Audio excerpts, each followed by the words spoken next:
So, welcome to this month's edition of Field Notes. I'm your host, Jeff Weisenberger. Our guest this month is Barry Zekelman, Executive Chairman and CEO of Zekelman Industries, the parent company of AISC member Atlas Tube. Barry, thank you so much for joining us. No, my pleasure. Thanks, Jeff. So I would like to start off with the Zekelman Industries Make It Here ad campaign, which has appeared in prominent publications like the Wall Street Journal, Fortune, Inc., USA Today, Forbes, Entrepreneur, Fast Company.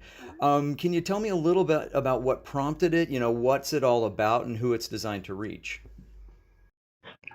Yeah, sure. I think what really prompted it was just, my own feeling and my own experiences with making things here and what it's done for the communities that we have our businesses, our operations in, and the people it helps there. What it contributes to, and the fact that, I get a little bit tired of hearing people say that you can't, make things competitively in America and in North America.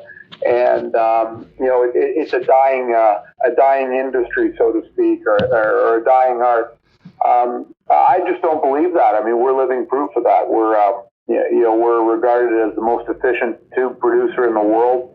We consume 2.5 million tons of steel a year. We're the largest structural tube producer in North America, and expanding. Every year we're in the process now of putting in the largest ERW tube mill in the world for the largest hollow structural sections that'll be available in ERW form. 22 square, 1 inch wall, and so those are all just testaments to the ability to succeed here. And there's a way to do it. And, I want people to realize just how much it means to the communities. I believe that a rising tide floats all boats. But fundamentally, I think that a lot of the problems we have today, the angst, the tension, the anxiety, the drugs, the unemployment, the crime, the broken marriages, all of these things are all rooted around communities not having a sense of purpose, right? And, sure. And by that I mean that the jobs have vacated there, and they don't have a purpose, and the cost of that is far greater than people can ever imagine, and we always try and get cheap goods from wherever, or buy things the cheapest we can, but that's the headline price.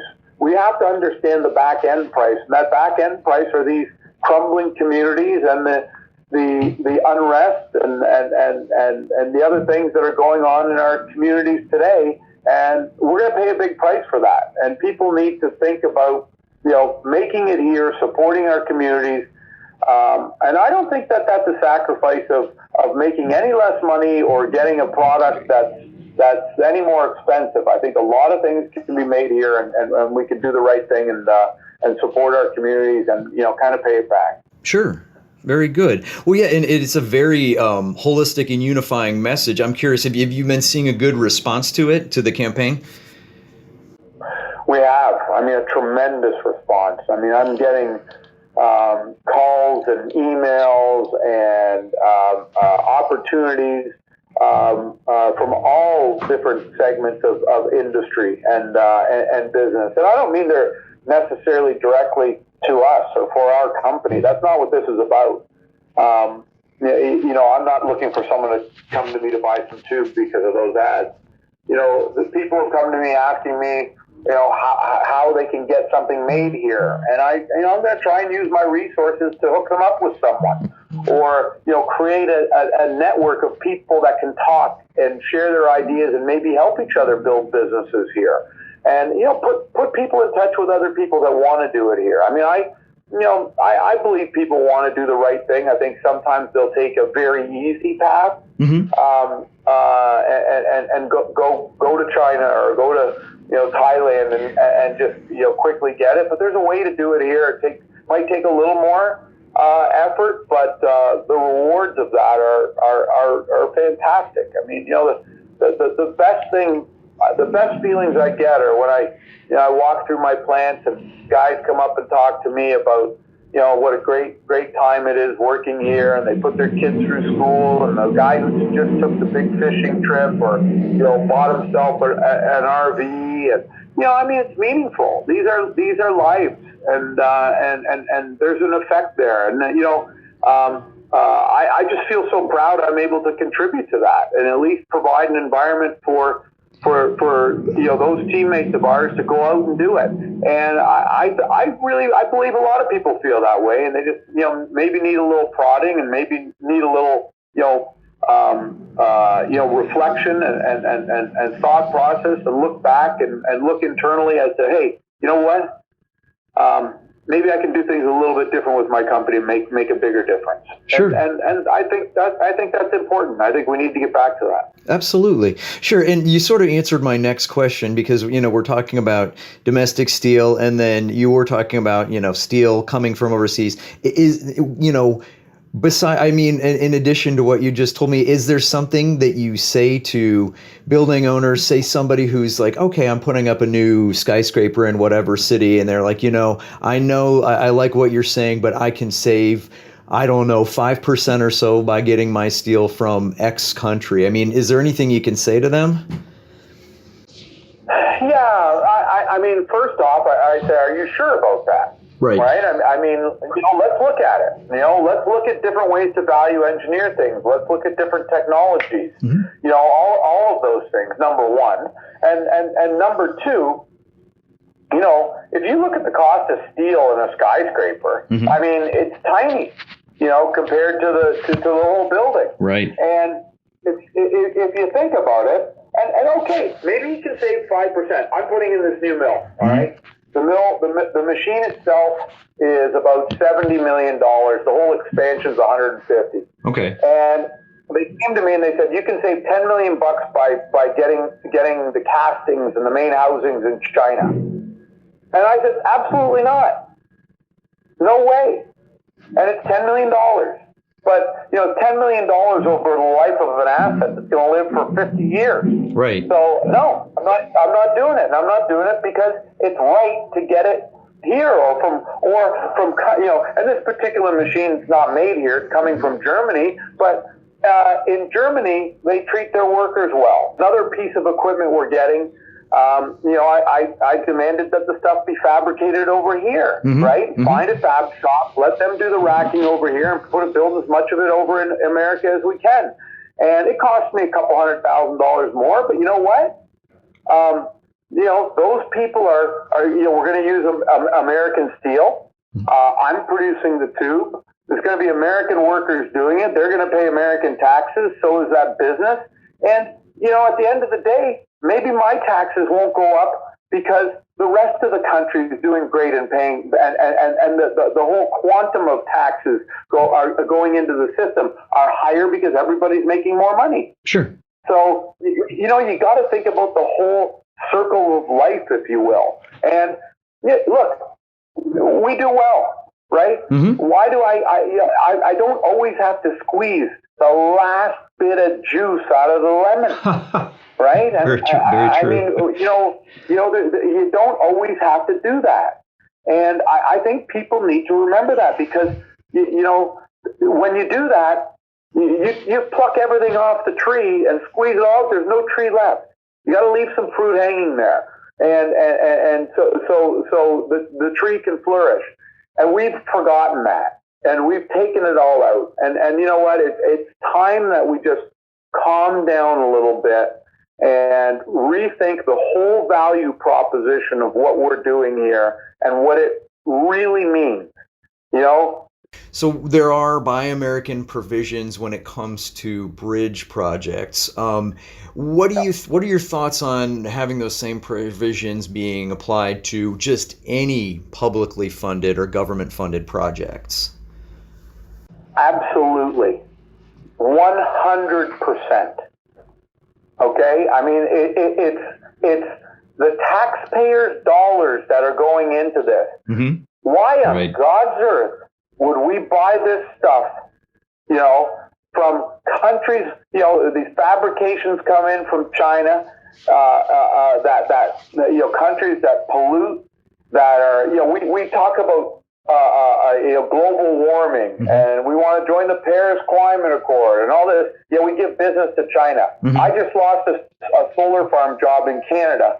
The fabrication went to China on a solar farm, which is being essentially the offtake of that is being paid for by the government, subsidized by the consumer through higher electricity rates, and China's the beneficiary. And we're putting up a solar farm to have clean green power being made in a country that has a callous disregard for the environment.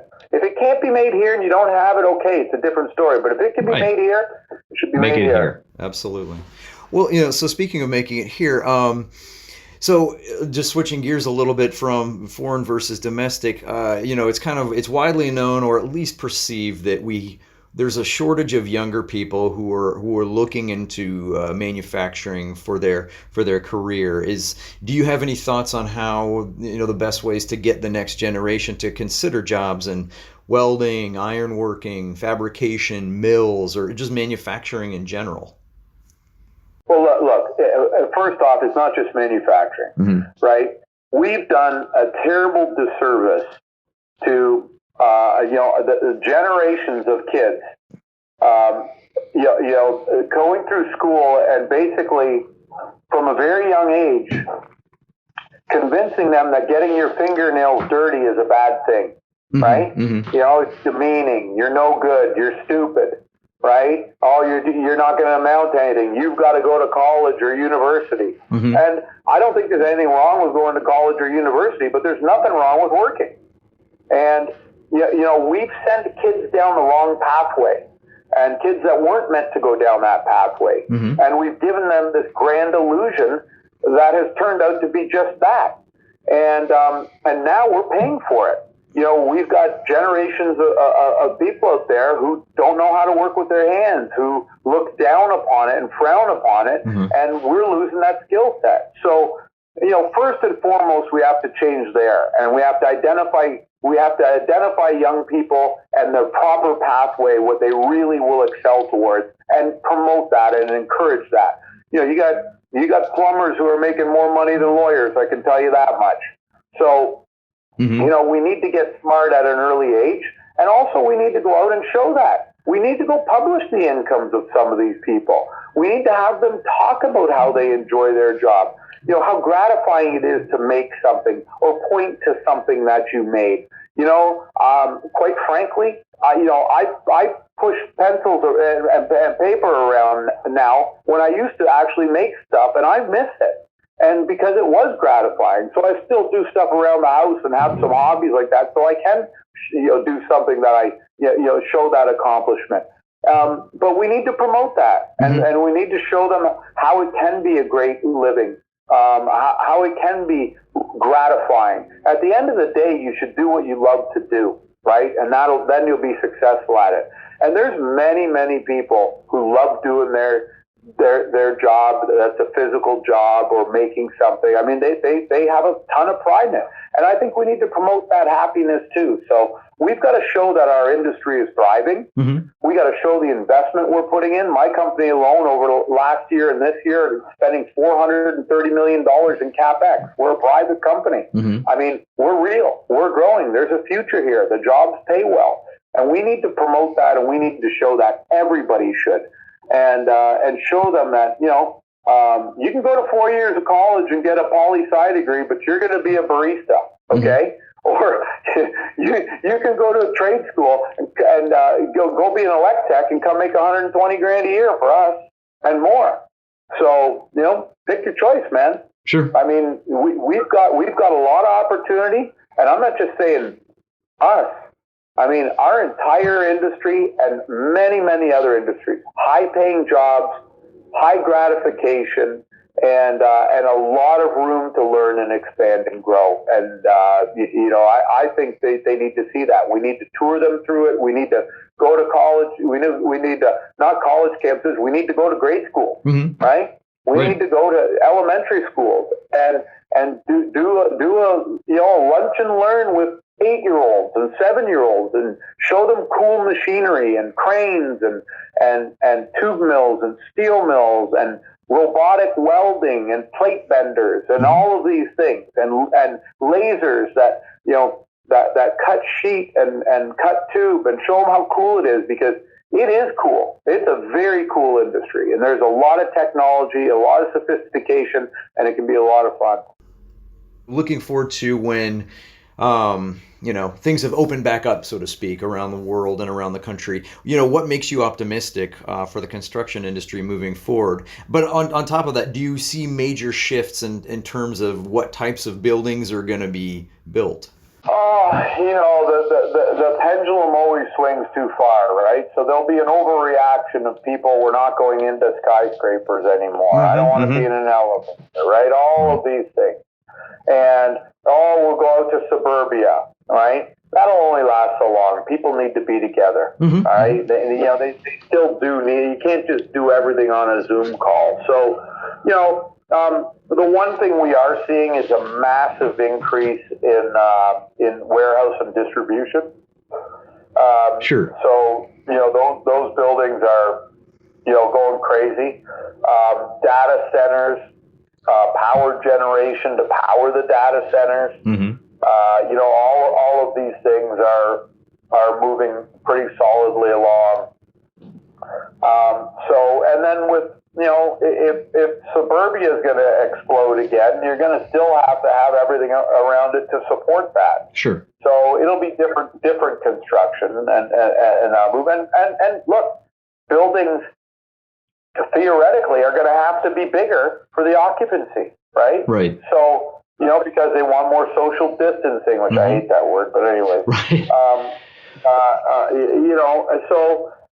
There'll be that overreaction. And I do think it's an overreaction, but we'll have to figure it out. But I think there's I think that a lot of other areas are getting pummeled, right? I mean, we still haven't seen the full effect of these small businesses that are going to get crushed. Right. I mean, that's the problem. The little guy's getting crushed, right? I mean, Walmart can have 800 people in the store, but, Ann's dress shop can't have 3 people in the store. Or, or the little diner on the corner has to social distance. They're not social distancing in Walmart. And I've got nothing against Walmart. They're a great company, a great store, but, come on. You can't change the rules all over, everywhere you turn. So we're either going or we're not. Right. And, that's a problem. So I feel really, really horrible for, quite frankly, the middle class and the small business owners. We're just creating more of a divide here, and it's not good. It's not good at all. It's going to lead to a lot more tension and a lot more problems. Right. Well, I just have a few questions left, and we'll get onto more fun topics.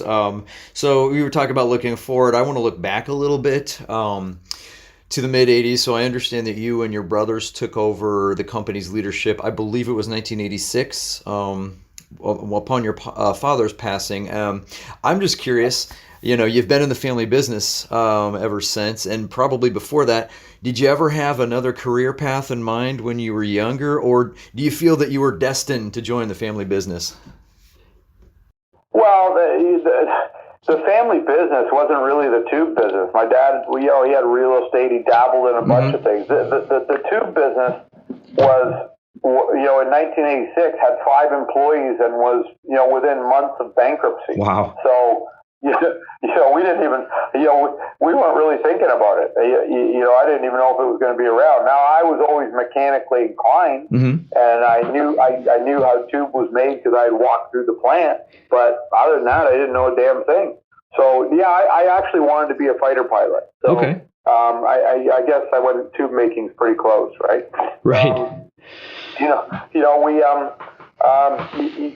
We fell into it, right? And we were naive, and we sat and looked at it and we said, well, you know what, let's just give it a shot and see how it goes. And that was it. We didn't know anything. I mean, I learned how to run a mill. I learned how to do the paperwork. I learned how to run a crane and load the truck. I mean, yeah, I learned how to run a slitter. I mean, we did whatever it took. Wow. Yeah. And here we are. I mean, most of all, I learned how to surround myself with great people who knew what they were doing, and I empowered them to go do it. And that's the beauty of this company. It's not the bright, shiny equipment we have or this. It's the team we have, and what they do, and how they do it, and how they execute, and how they watch each other's backs, and how they take care of our customers, and how they take care of our suppliers. And and we have a lot of fun. It's just great. Very good to hear. So on that note, I mean, speaking of your father, can you point to maybe the best or some of the more? Did he have any memorable advice that he gave you, either for life in general or just when it came to business? Oh, I didn't have that much time with him. Right, he died right at my just a couple weeks after my 19th birthday. So it's not like I didn't talk to him. I spent time talking to him. But the takeaways is that if you believe in something, you got to go fight for it. Mm-hmm. Do what you love to do. Always do the right thing, and give till it hurts. Right? Mm-hmm. Give back, and we did that. I mean, I gave when I didn't have anything to give, and maybe I'm getting paid back. Maybe I paid it forward. I don't know, but my dad was a big dreamer, mm-hmm. And I can tell you I'm exactly the same. I will dream. I keep dreaming and find ways to get there and find ways to make that dream come true. And some of them are pretty wild, and then I look back and I go, how did I get here? And we made the dream come true. Mm-hmm. And those have been the fun parts. I wish he was around today. I would give anything to have a 5-minute conversation with him, but I think him passing is why I'm here today. I mean, I think if he would have lived another year, the business would have been gone, and none of this would have happened. So, out of big personal tragedy, a family tragedy, came a great deal of success, and I don't just mean that in making money. I mean that in making a life. I truly found what I love to do. I haven't worked a day in my life. I don't consider one day work. It's all fun. Good to hear. Well, so on that note, my next question, or my last question, was going to be, what do you do? What are you enjoying when you're not working? What do you do in your spare time? I have heard rumors about Ferraris and also a boat. Well, yeah, I mean, I'm a big boater. I love cars. I race. I race in a Ferrari series, although this year was cut short because we couldn't travel over to the U.S. for that. My team couldn't. So I don't do that. But hey, I work out a lot. I play a lot of sports. I scuba. I mean, I do everything. I'm an adrenaline junkie. I like that. So I'll do anything. Right, and the no moss grows under my feet. So but we do spend a lot of time boating, and I like cars and certainly tennis and all those things. Yeah, me too. Yeah, I'm trying to get back to being an avid tennis player. I have to ask. So in a Ferrari, what is the fastest you have ever driven? Like where did you get the needle up to?